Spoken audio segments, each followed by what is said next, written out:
cœur de l'être avec Marie-Lou Brousseau.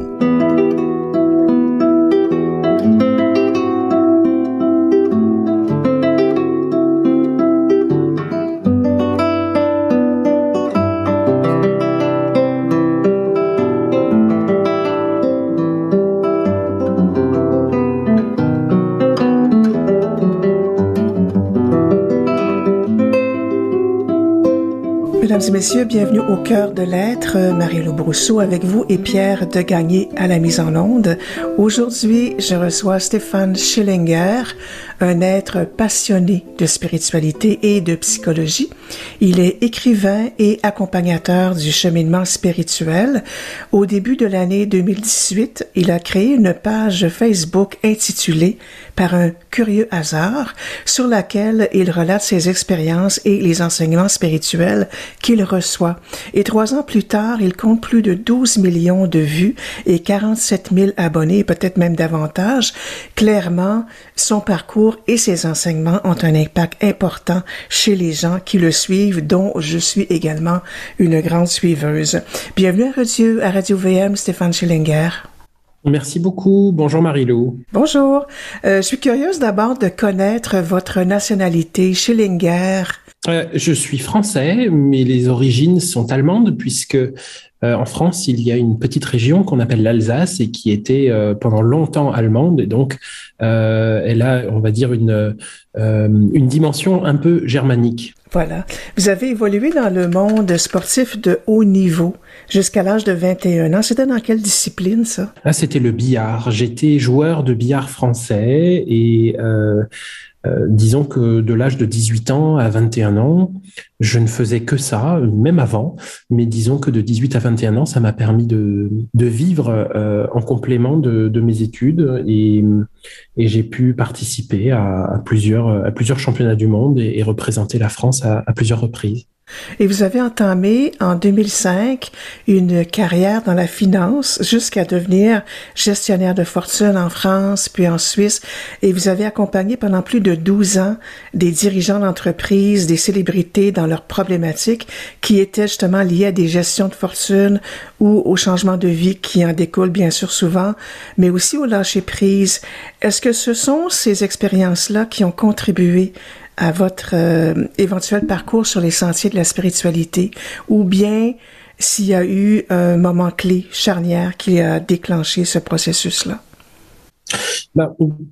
Complètement, si vous voulez, cette carrière-là, elle à 2 titres, elle a contribué à me faire avancer sur ce chemin spirituel, d'une part en me montrant ce que je ne souhaitais plus vivre et d'autre part en me montrant que les gens avec qui je travaillais, qui étaient donc mes clients, des gens qui avaient une problématique de cession de vente de leur entreprise, par exemple, ou de gestion de leur fortune, finalement, on n'était pas forcément heureux. Et vous savez bien que quand on évoque ce genre de sujet pour des montants importants, on peut pas s'exonérer de rentrer dans l'intimité des gens parce que c'est important de savoir ce qui est important pour eux. Et puis on se rend compte que dans l'intimité, c'est souvent quel que soit la richesse, quelles que soient nos possessions matérielles, quel que soit notre statut social, ce sont des questions spirituelles qui dominent, des questions existentielles. Et donc, si vous voulez, à l'époque, pour avancer dans ce que j'appelais ma carrière et qui m'obsédait pendant un certain temps, il a fallu que je comprenne un peu le positionnement de ces gens, le questionnement existentiel pour pouvoir entrer en relation avec eux, qui sont en fait le questionnement existentiel de tout le monde. Et ça m'a permis de devenir de plus en plus familier avec mon propre chemin également, qui avait commencé beaucoup plus tôt, puisque c'est quelque chose qui m'anime depuis toujours.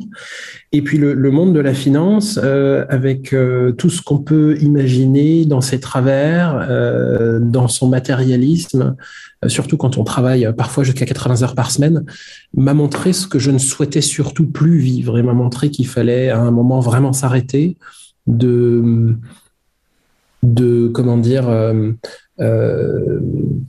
travaillais pour accumuler des biens matériels et mes clients en face de moi me le montraient, qui possédaient d'ailleurs bien plus que moi, me montraient que la richesse ne faisait pas le bonheur. Donc, si vous voulez, tout ça mis ensemble m'a poussé ou conforté ou fait avancer sur ce chemin spirituel.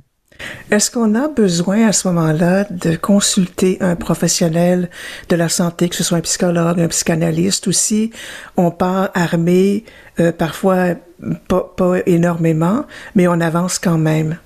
Je pense qu'on avance toujours. Après, ce qui est intéressant dans le fait de consulter un thérapeute ou un psychologue, c'est selon moi en tout cas, cette nécessité d'avoir un point de vue différent sur notre parcours, dans lequel on se noie parfois ou dans lequel on manque de recul. En tout cas, pour moi, ça m'a été à ce moment-là, au moment d'abandonner ma carrière pour tout simplement suivre mon cœur, suivre ce qui brûlait en moi depuis toujours. Le fait d'avoir le retour de psychologues qui étaient sensible à la dimension spirituelle de l'existence m'a beaucoup, beaucoup aidé.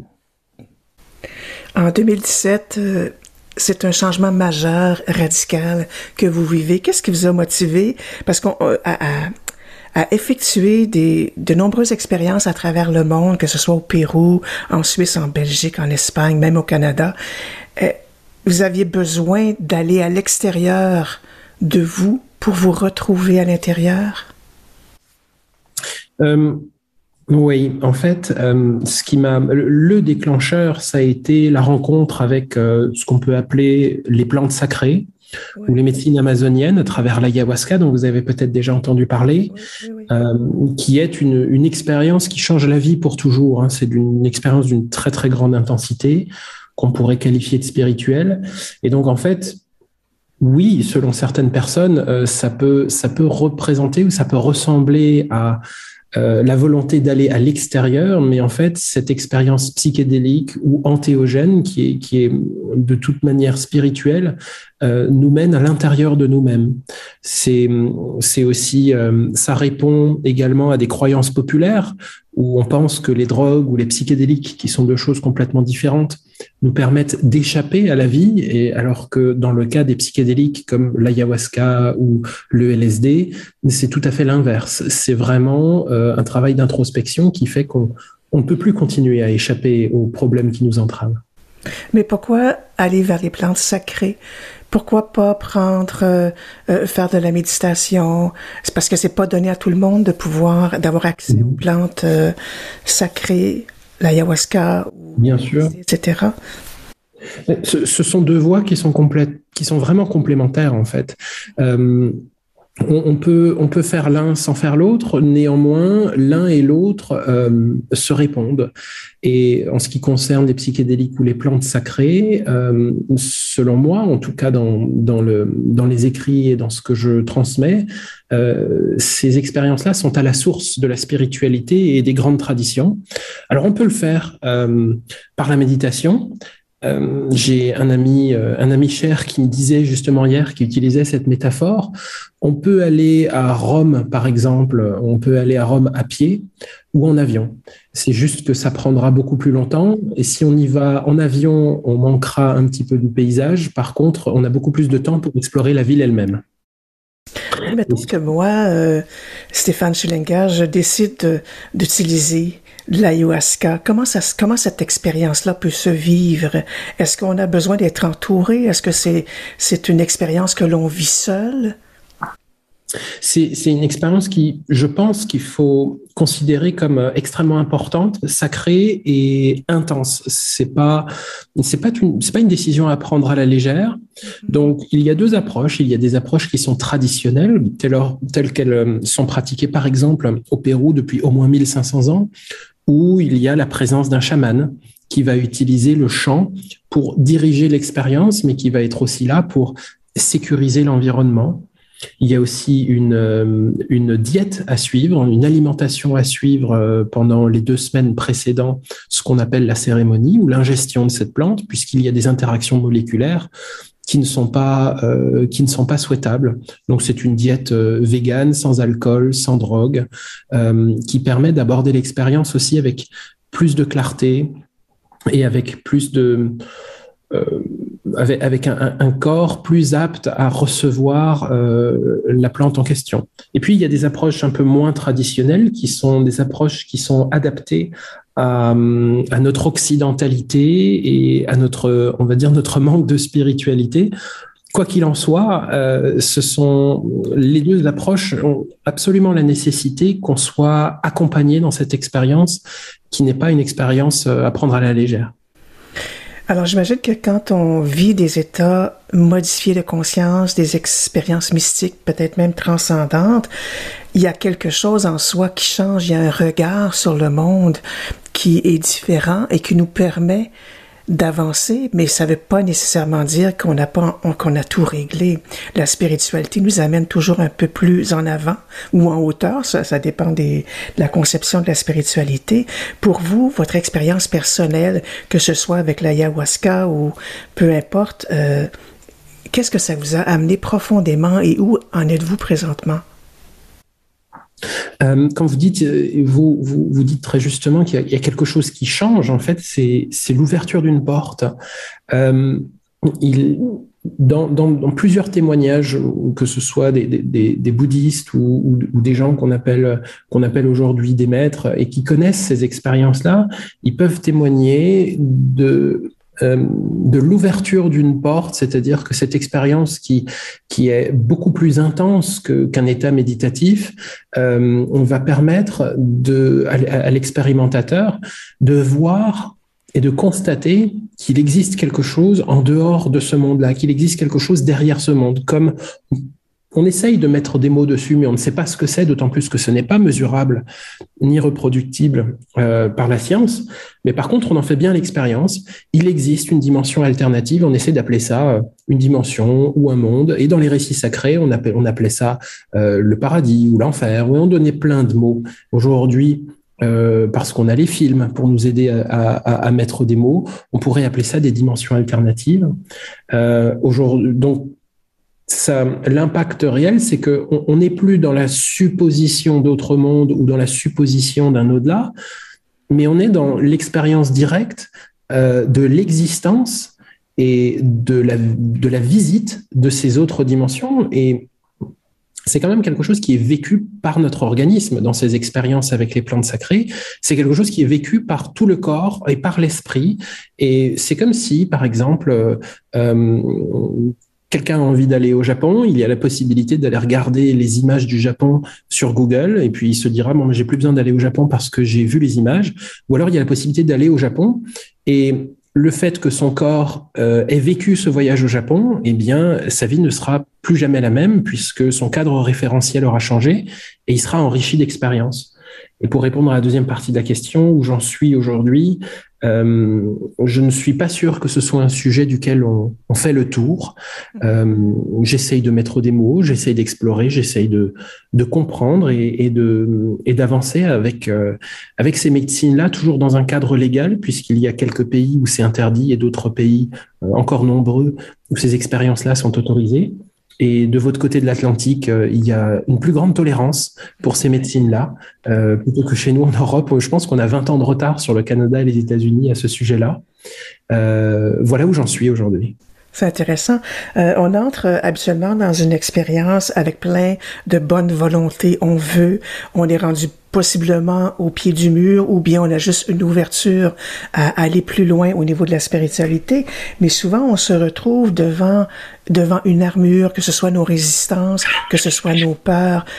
Et quand on est dans un état de conscience modifié, comment on peut réagir, j'ai peut-être pas le bon mot, mais comment on peut agir peut-être plutôt sur ce qui se vit dans le moment? Est-ce qu'on doit tout simplement laisser être les peurs, les angoisses ou tout ce qui se présente, ou opposer encore davantage un mur et sortir de là? Cette résistance que vous décrivez, on peut essayer de lui donner un mot. Souvent, ça prend le nom de l'ego, en fait. En tant qu'humain, on est une entité biologique, un véhicule de chair, et il y a on pourrait comparer ça à un programme informatique qui participe et qui aide à notre survie et qui nous permet de nous considérer comme des personnes individuelles. Je suis moi et vous êtes vous et nous ne sommes pas la même personne, et tout ça, c'est l'ego qui le dit. Au sens d'un point de vue spirituel, pour les bouddhistes par exemple, c'est absolument faux. Nous sommes tous la même entité, la même énergie, et c'est ce que les traditions spirituelles essayent de nous expliquer avec chacun sa petite déformation. Dans une expérience forte comme celle des plantes sacrées, des psychédéliques, l'ego souvent se retrouve dissous, puisque ces expériences-là, comparativement aux autres drogues qui viennent, par exemple, comme la cocaïne, l'héroïne ou ces choses-là, ou l'alcool, qui viennent restreindre notre champ de perception, les psychédéliques et les plantes sacrées viennent élargir notre champ de perception et nous permettre d'avoir accès à beaucoup plus d'informations. Et pour ce faire, l'ego, parfois, se retrouve dissous par l'expérience. Et donc, en tant qu'être humain, animé d'un ego, quand on se rend compte que cet ego est en train de se dissoudre, on peut avoir l'impression de mourir. Puisqu'en fait, la plupart d'entre nous, nous sommes identifiés à notre identité. Je suis Stéphane, je suis un être séparé, et on a tendance volontiers à oublier que nous sommes bien plus que cette identité-là. Et effectivement, quand l'expérience psychédélique ou antéogène est très forte, eh bien, on assiste à une dissolution de l'ego qui peut donner le sentiment qu'on est en train de mourir. Là, l'idée est loin de moi, l'idée de donner un conseil, mais ce qui est prôné à travers les grandes traditions, puisque ce que je dis là, c'est ni plus ni moins qu'une adaptation de ce qui se raconte depuis 3-4 000 ans, c'est de ne pas s'attacher au phénomène, de ne pas s'attacher à l'ego, de se laisser traverser par ce qui est. D'un point de vue bouddhiste, par exemple, la souffrance ne provient que de la résistance à ce qui est. Il y a quelque chose qui se passe, on n'est pas d'accord, on résiste, on ne l'accepte pas, ça crée une tension et cette tension est la souffrance. L'idée serait de traverser ces états en ayant une posture d'observateur et de non-identification à l'ego pour enfin se rendre compte que nous sommes beaucoup, beaucoup plus que notre corps et que ce concept d'identité. Dans le fond, comme vous le dites dans un de vos livres, par un curieux hasard, dont on va parler tout de suite après la première chanson, vous revendiquez la capacité et le droit à l'effondrement. Oui, alors ça peut être pris de deux manières. Il y a souvent des gens réactionnaires qui disent non mais ça va pas, on peut pas se laisser s'effondrer, etc. C'est quelque chose qu'il faut prendre d'un certain point de vue, d'un point de vue spirituel en fait. Oui. Tout ce qu'on fait toute la journée, pour la plupart d'entre nous, quand on a une émotion, on y résiste parce qu'il faut pas qu'on se montre triste, il faut pas qu'on se montre en colère, etc. Et ces émotions sont stockées et arrive un moment où on explose, où on implose. L'explosion, souvent, c'est de la colère, de la violence, avec des dégâts externes. Et l'implosion, c'est ce qu'on pourrait appeler un effondrement. Et l'idée, ce serait de s'autoriser, que ce soit avec un professionnel, que ce soit par le biais d'une pratique spirituelle, comme, que sais-je, le yoga, la méditation, les psychédéliques, s'autoriser à se laisser traverser par ce substrat d'émotions qu'on ne fait que stocker toute notre vie et qui risque d'exploser. Et s'autoriser à l'effondrement, je pourrais le dire autrement, je pourrais dire s'autoriser à vivre les émotions. Et je dis souvent, quand quelqu'un traverse une période difficile ou une passe difficile, il y a cette phrase qui me vient souvent, c'est quelque chose a besoin d'être vu, quelque chose a besoin d'être entendu ou quelque chose a besoin d'être vécu. Et ce qu'on fait toute notre vie, c'est que on ne s'entend pas, on ne se vit pas et on ne se voit pas, on refuse. Et souvent, ce qu'on refuse de voir, d'entendre, de vivre ou de traverser, c'est les blessures de l'enfance qui laissent des traumas. Et voilà ce que j'appelle, en essayant de paraphraser, le droit à l'effondrement. Oui, c'est bien, parce que dans le fond, quand on accepte de voir, et évidemment accepter dans tout ce que ça comporte au niveau des sensations du corps, etc., ça peut devenir un très grand cadeau. Absolument, absolument, puisque on se permettrait enfin de traverser ces choses qu'on réprime depuis toujours et d'être transformé par celles-ci. Vous aidez les gens, je pense, vous êtes accompagnateur spirituel, c'est bien ça? On peut dire ça. En France, il y a plusieurs appellations qui sont protégés, par exemple, comme l'appellation de psychothérapeute ou de psychologue. Donc, quand on ne souhaite pas s'inscrire dans cette logique-là ou dans cette démarche, on va dire académique, il faut bien essayer de trouver un terme. Alors, le terme de thérapeute n'est pas protégé, et étymologiquement, un thérapeute, c'est quelqu'un qui prend soin. Néanmoins, il peut prêter à confusion. Alors, il peut y avoir, on peut dire, praticien en relation d'aide, ce qui peut correspondre un peu à ce que je fais. Et puis, vous dites accompagnateur sur le chemin spirituel. Ce qui me semble relativement intéressant, puisque mon idée, en tout cas la manière dont je me mets à disposition des gens, c'est que j'essaye de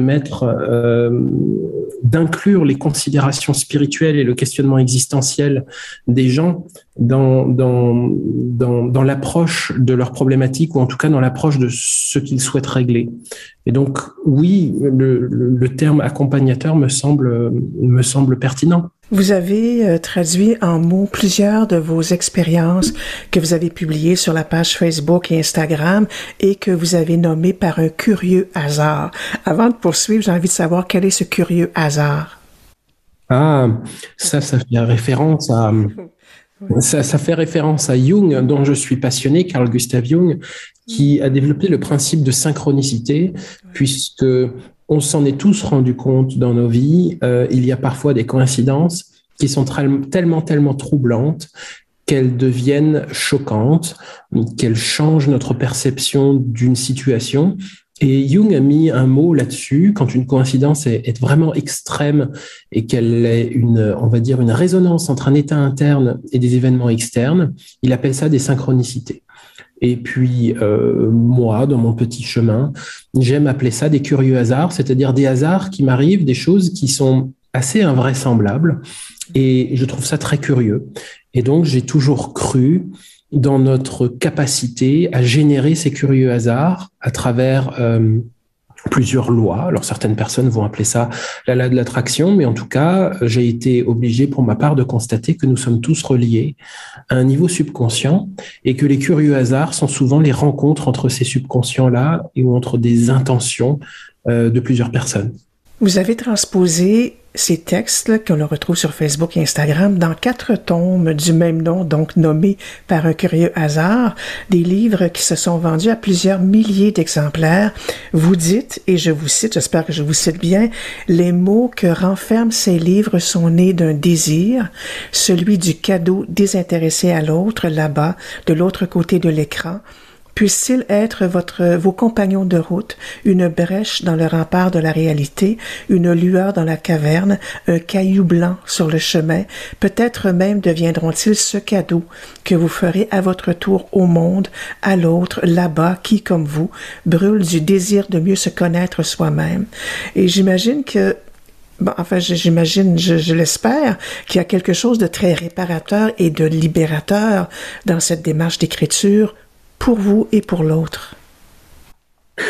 Oui, moi je suis... En fait, ce processus d'écriture, au départ, il n'était absolument pas destiné à l'autre, il était destiné à moi. C'est mon petit, il y a 4-5 ans, mon petit processus pour essayer de mettre des mots sur ce que je ne comprenais pas. Et on est dans une civilisation qui fonctionne avec des mots, on fonctionne avec un besoin de parler, avec un besoin fondamental de narration pour pouvoir faire sens, puisqu'on a besoin profondément de sens. Et donc, c'est ce que je faisais de mon côté, sans jamais avoir l'intention de partager ces mots-là. Et tout avait commencé avec la création d'une page Facebook, et puis dont le nombre d'abonnés s'est envolé un petit peu hors contrôle. En sont nés tout naturellement les livres dont vous parlez, et j'ai eu, à ma grande surprise, le retour de personnes qui me disent que ces livres les aident beaucoup. Et bien tout simplement, moi, ça me conforte dans cette nouvelle vie après cette carrière, je pourrais le dire, après cette carrière presque malsaine.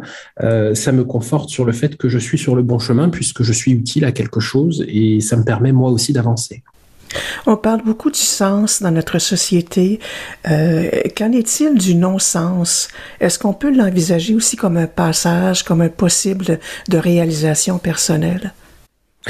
Absolument. On est souvent poussé dans des situations par l'extrême inverse. Pour prendre l'exemple de ce qu'était ma carrière, si j'en suis là aujourd'hui, c'est parce que j'ai rencontré l'insupportable, j'ai rencontré l'inacceptable, et j'ai écrit un jour dans un des livres que vous devez avoir devant vous, c'est nous avançons tous vers un degré d'insupportabilité. On est conditionné dans nos sociétés occidentales de sorte à toujours agir au dernier moment, de ne pas être très conscient de ce qu'on fait, et donc on agit quand ça va plus. Et ce qu'on fait tous d'une manière plus ou moins consciente, c'est qu'on avance vers cet insupportable, vers cette situation où ça y est, maintenant il faut changer, j'ai plus le choix. Et ça peut prendre la forme d'une maladie, ça peut prendre la forme d'une rupture ou d'un accident.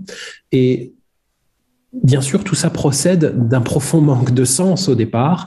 Et quand il n'y a plus de sens du tout, il se produit un événement, par exemple une synchronicité ou un curieux hasard. Et puis c'est là qu'on se dit qu'il faut changer. Donc le non-sens fait sens. Le non-sens fait sens. Vous parlez dans le tome 3 de votre ouvrage, Par un curieux hasard, de notre grand maître intérieur. Quelle est cette part de nous qui est si sage et que pourtant on n'écoute pas très souvent, pas trop souvent en tout cas, dans mon cas? Dans ma conception de ce qu'est cette réalité, je suis animé par une conviction qui se renforce de jour en jour, plus je m'observe, plus je médite, plus j'explore, c'est qu'il existe une intelligence universelle. Certaines personnes, il y a de nombreuses années, et encore aujourd'hui, appellent ça Dieu, et puis ça donne lieu à des interprétations qui sont très réductrices, puisqu'on s'imagine que c'est un monsieur, et que ce monsieur a des volontés, et qu'on doit lui obéir, et puis si on ne lui obéit pas, on est puni. D'un point de vue un petit peu plus relativiste, un petit peu plus presque rationaliste, on peut imaginer que la vie telle qu'on la voit autour de nous, à travers la nature, à travers les humains, les animaux, tout ce qui vit est animé d'une grande intelligence, puisque cette chose-là, la vie, se répand. Et ce que j'appelle poétiquement le maître intérieur, c'est tout simplement cette intelligence de la vie, cette intelligence du corps, l'intelligence des émotions, qui nous anime et qui fait que notre corps fonctionne et qu'il est d'une complexité absolument inouïe et qu'on est animé par cela. Le langage de cette intelligence, il se peut que ce soit l'intuition, il se peut que ce soit des révélations spirituelles, il se peut que ce soit des indices qui ne passent pas par le filtre du cerveau. Le cerveau, c'est cet outil qui souvent est lié à l'ego, qui est lié à notre perception limitée de nous-mêmes et qui est là pour nous défendre. Et comme vous le dites, c'est assez fréquent. C'est pas rare qu'on n'écoute pas ce que j'appelle cette intelligence universelle, cette conscience universelle qui existe aussi en nous, et c'est ce que j'appelle ici dans mes livres le maître intérieur. Et c'est un peu nos blessures narcissiques, nos peurs qui nous empêchent de l'atteindre. Complètement. Ah oui, complètement. Il n'y a que l'ego qui est blessé, en fait. L'âme, si on veut l'appeler comme ça, qui est une émanation de cette intelligence universelle et qui est venue s'incarner dans un véhicule de chair que nous sommes pour faire une expérience toujours plus riche de la réalité, ne souffre pas. Elle n'est pas blessée, elle est parfaite. Sauf que quand on est très très très petit, se développe quelque chose qu'on appelle l'ego, avec le sens de l'identité, qui nous vient se former à travers la culture, à travers nos parents, à travers nos expériences, et cela nous apprend que pour survivre, je suis une personne différente et je vais devoir faire attention, je vais devoir juger, je vais devoir me séparer, je vais devoir me définir. Et il n'y a que cette part-là, il n'y a que l'ego qui est blessé. Le reste ne peut pas être blessé. De retour avec Stéphane Schillinger, il a écrit Par un curieux hasard, tome 1, 2, 3, 4. Ce sont des petits livres, mais chargés de grande sagesse. Et je pense que, bon, on n'est pas loin de la saison de Noël. Au lieu de s'offrir toutes sortes de cadeaux un peu très, très matérialistes, peut-être s'offrir justement ces livres-là qui nous permettent d'aller un peu plus loin en soi et un peu plus haut vers une spiritualité qui nous unit davantage à l'autre. Et parlant de l'autre, Stephan Schellinger, est-ce que aller à la rencontre de l'autre, c'est aussi aller en quelque sorte au-devant de sa propre folie et aussi de ses beautés, bien sûr? Oui, pour moi, la rencontre avec un autre, c'est ces deux univers qui se rencontrent, puisqu'on a tous une perception, je crois, assez différente de l'existence, cette perception, elle est déformée par nos expériences. Et ce que j'ai envie de répondre à ce que vous évoquez, c'est qu'on est tous le miroir l'un de l'autre. Il y a un petit conte poétique qui dit que Dieu voulait faire l'expérience de lui-même, alors il s'est brisé en autant de petits morceaux de miroir qu'il y a d'êtres vivants pour constamment voir qui il est. Et je trouve que cette métaphore, elle est assez représentative de ce que je ressens. Même si dans l'histoire, le mot Dieu me gêne un petit peu, mais rencontrer l'autre, c'est effectivement nous permettre de nous définir et nous permettre aussi de voir qui nous sommes dans le regard de l'autre. Oui. Est-ce que l'amour, c'est important?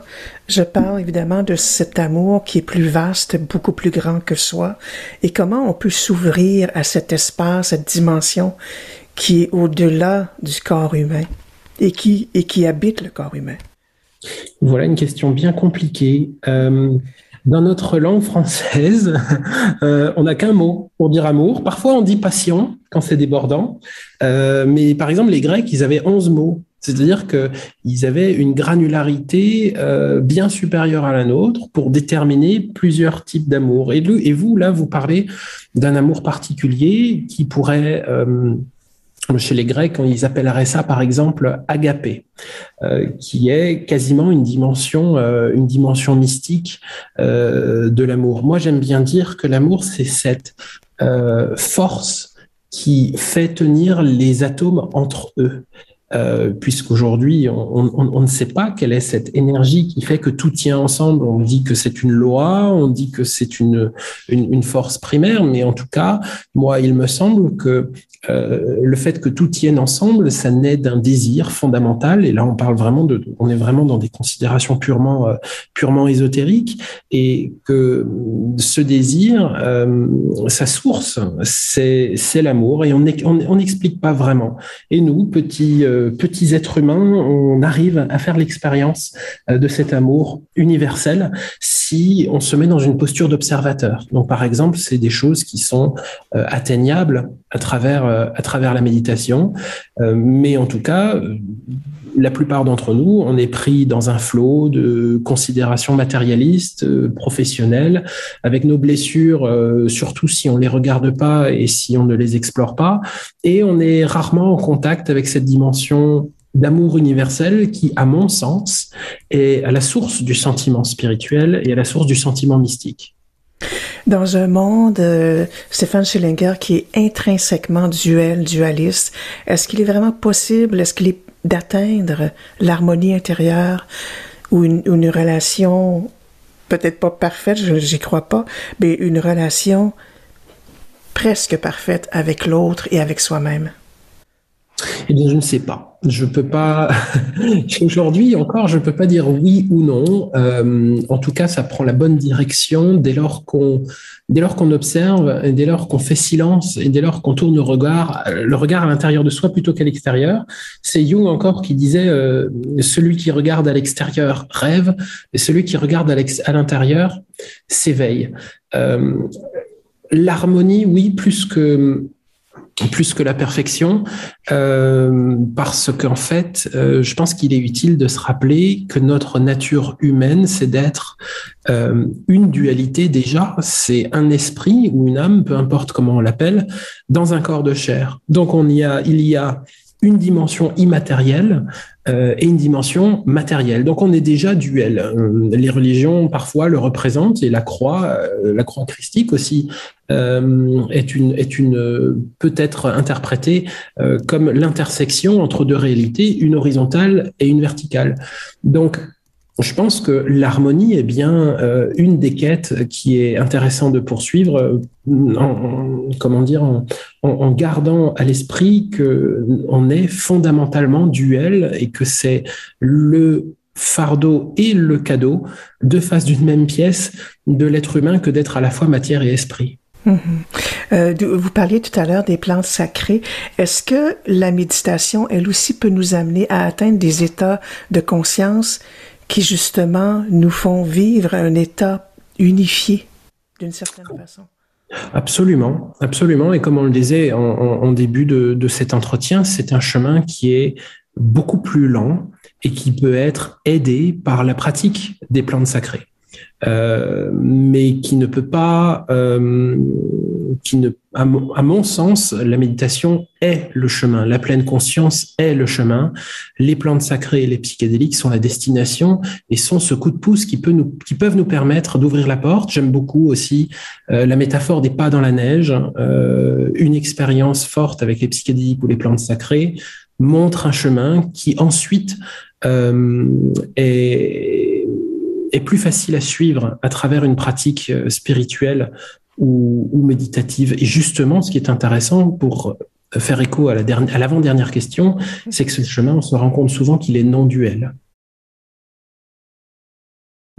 Derrière votre livre, Par un curieux hasard, tome 3, la 4e de couverture, vous dites « Si le traumatisme peut nous briser et changer notre vie, il est vraisemblable qu'un événement positif d'intensité égale, de l'ordre d'une révélation, d'une extase mystique ou d'une rencontre avec une dimension cachée, peut initier et impulser le chemin vers la guérison. » J'imagine que dans la vie, il faut être ouvert, disponible à ce genre de rencontres. Oui, la méditation peut être justement une rencontre telle que vous la décrivez, puisque c'est une rencontre avec soi, donc une rencontre avec le transcendant, l'âme, l'intelligence universelle ou le divin, peu importe comment on l'appelle. Mais ce que dans mon chemin, comme j'essaye de mettre des mots pour pouvoir le baliser pour des périodes un peu plus difficiles, quand vous dites être ouvert, moi j'aime beaucoup la notion d'être disposé, être à disposition et être dans l'accueil de ce qui arrive. Je pense que c'est une attitude fondamentale qui permet à des événements positifs de rentrer dans notre vie. Stéphane Schillinger, vos livres par un curieux hasard, tome 3, tome 4 que j'ai en ma présence, et aussi il y a les 2 premiers. On peut se les procurer à quel endroit? Alors, j'ai un site web qui s'appelle curieuxhasard.com qui aujourd'hui, pour le moment, c'est le seul endroit où on peut se procurer ces livres. Alors, le titre, c'est Par un curieux hasard, c'est ça? Le nom du site, c'est curieuxhasard.com. .com, d'accord. Maintenant, pour revenir un petit peu dans les zones plus fragiles de l'être, il y a le jeûne. C'est pas donné à tout le monde de suivre un jeûne, mais par contre, quand on s'y adonne d'une certaine façon, ça donne des résultats quand même assez intéressants. Oui, alors c'est intéressant que vous dites que ce n'est pas donné à tout le monde parce que ça me permet d'articuler mon propos autour du jeûne. C'est pas on-off le jeûne, c'est pas forcément je mange ou je ne mange pas, même si étymologiquement quand on parle de jeûne, on parle bien d'une forme d'abstinence ou de privation de nourriture. Ce qui est intéressant dans cette démarche, c'est pas d'être on-off, mais c'est encore une fois de faire acte de conscience sur ce qui rentre dans notre corps et surtout, pour les gens qui connaissent l'expérience, on se rend compte que le jeûne vient augmenter la subtilité et la profondeur de notre perception du réel, tout simplement parce que le fait de digérer un aliment qui soit tout particulièrement gras ou sucré, consomme de notre énergie et notre cœur et nos fonctions vitales sont alors dédiées à cette digestion et à l'intégration et la transformation de ces aliments. Le jeûne permet de justement allouer toutes ces ressources à une pratique méditative, par exemple. Ça nous permet aussi de ressentir la faim, puisque dans nos cultures, souvent, on ne ressent même plus la faim, on mange à des heures fixes. Et le jeûne est une des pratiques spirituelles, ascétiques, qui permet l'exploration d'états de conscience modifiés. Et comme vous parlez de gens qui n'ont pas la possibilité de vivre le jeûne, il peut être intéressant pour les gens qui souhaitent s'engager dans ce genre de démarche, de, par exemple, réduire l'apport alimentaire et de voir les effets. Et tout ça, c'est une pratique, et il y en a des milliers, hein, mais qui ont pour seul but d'augmenter la conscience et de permettre d'être plus conscient de ce qui est en train de se passer. C'est un mot qui est vaste, hein, la conscience, et oui. C'est un mot qui me touche énormément. Pour vous, qu'est-ce que la conscience? C'est intéressant parce que même la science a du mal à trouver un consensus pour déterminer la conscience. Alors quand je parle de cette conscience, puisqu'on est dans une émission à dimension spirituelle, je l'écris avec un grand C, et c'est cette conscience universelle. Pour moi, la conscience, quand on s'arrête de faire quelque chose, quand on s'arrête de penser, justement, et qu'on observe ses pensées, donc là encore, c'est une pratique méditative, on se rend compte que quelque chose est témoin d'une réalité. Il y a nous et il y a la réalité.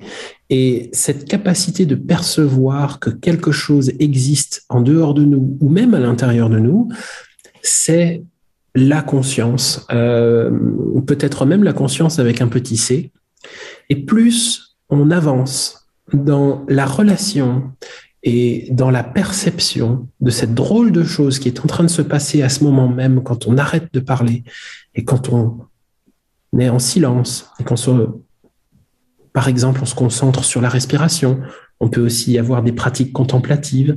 La conscience, c'est justement cette chose qui se passe quand il ne se passe rien. Et quelque chose est témoin de l'existence et témoin du monde au-delà de qui nous sommes. Et ça, c'est la conscience avec un grand C, et personne ne l'explique.